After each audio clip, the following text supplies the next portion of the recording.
नमस्कार दोस्तों, political news में आपका स्वागत है। उत्तर प्रदेश में अगले साल होने वाले विधानसभा चुनाव को लेकर सियासी बिसात बिछाई जाने लगी है। भाजपा अपने संगठन को दुरुस्त करने के लिए मंथन में जुटी है, तो सपा छोटे छोटे दलों के साथ गठबंधन बनाने में जुटी है। वहीं कांग्रेस अभी भी तय नहीं कर पा रही कि वो अकेले या फिर गठबंधन के साथ चुनावी मैदान में उतरे, जबकि मायावती अभी तक चुनावी मैदान में पूरी तरह से नहीं कूदी हैं। यूपी चुनाव के मुकाबले में कई पार्टियां और कई नेता हैं, लेकिन मुख्यमंत्री योगी आदित्यनाथ और समाजवादी पार्टी के अध्यक्ष अखिलेश यादव इस वक्त सबसे ज्यादा एक्टिव नजर आ रहे हैं। 2022 के यूपी विधानसभा चुनाव में सियासी पार्टियों ने दम और दाव लगाने शुरू कर दिए हैं, लेकिन यूपी में किसकी हवा है, इस सवाल का जवाब सभी तलाश रहे हैं। क्या योगी आदित्यनाथ के अयोध्या मॉडल को लोग पसंद करेंगे या फिर साइकिल की सवारी से अखिलेश को सत्ता मिलेगी? इन सवालों के जवाब जानने के लिए यूपी चुनाव पर किए गए हमारे विश्लेषण और ओपिनियन पोल को अवश्य देखें।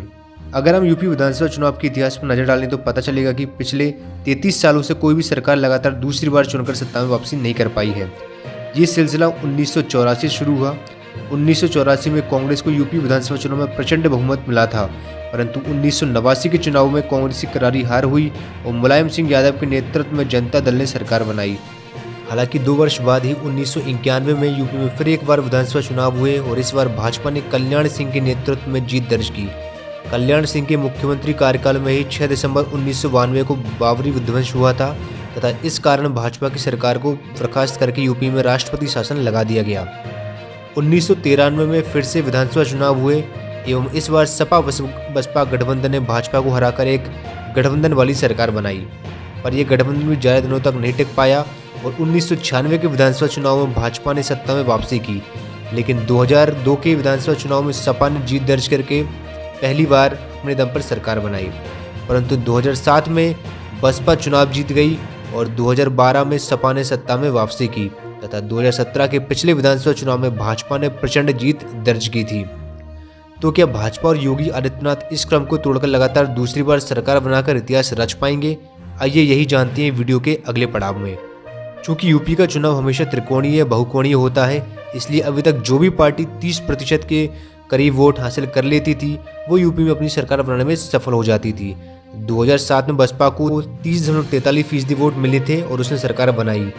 2012 में सपा ने 29.15% वोट पाकर सरकार बनाई। वहीं 2017 में भाजपा ने 39.67% वोट के साथ बहुत बड़ी जीत दर्ज की थी।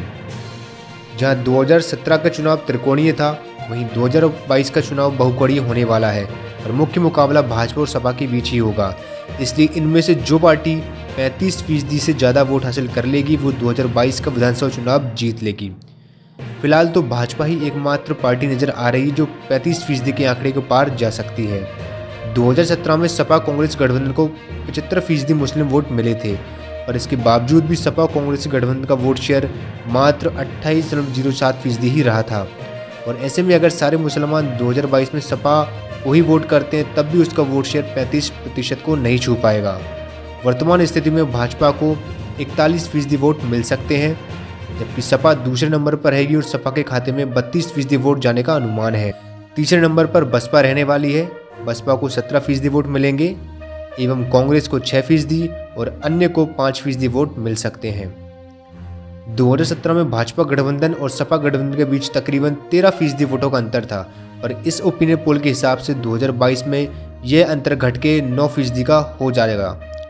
तो अब देखते हैं जैसा फायदा सपा को वोटों के मामले में हुआ है, क्या वैसा ही कुछ सीटों के आंकड़े में भी देखने को मिलेगा। 2017 के विधानसभा चुनाव में भाजपा गठबंधन 325 सीटें जीतकर आया था और इनमें से करीब 80 सीटें ऐसी थी जिन पर जीत हार का अंतर मात्र 5% या उससे कम वोटों का था। भाजपा को इन सीटों पर नुकसान उठाना पड़ सकता है और इसका सीधा फायदा सपा को मिलेगा।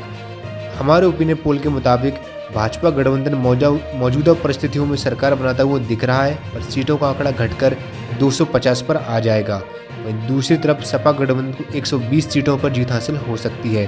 अगर बात करें बसपा की तो बसपा को 2022 में 25 सीटें मिल सकती हैं, वहीं कांग्रेस को 5 सीटें एवं अन्य को 3 सीटों पर जीत मिलने का अनुमान है। खैर ये सिर्फ चुनावी अनुमान है और आंकड़े अगले कुछ महीनों में बदल भी सकते हैं। धन्यवाद।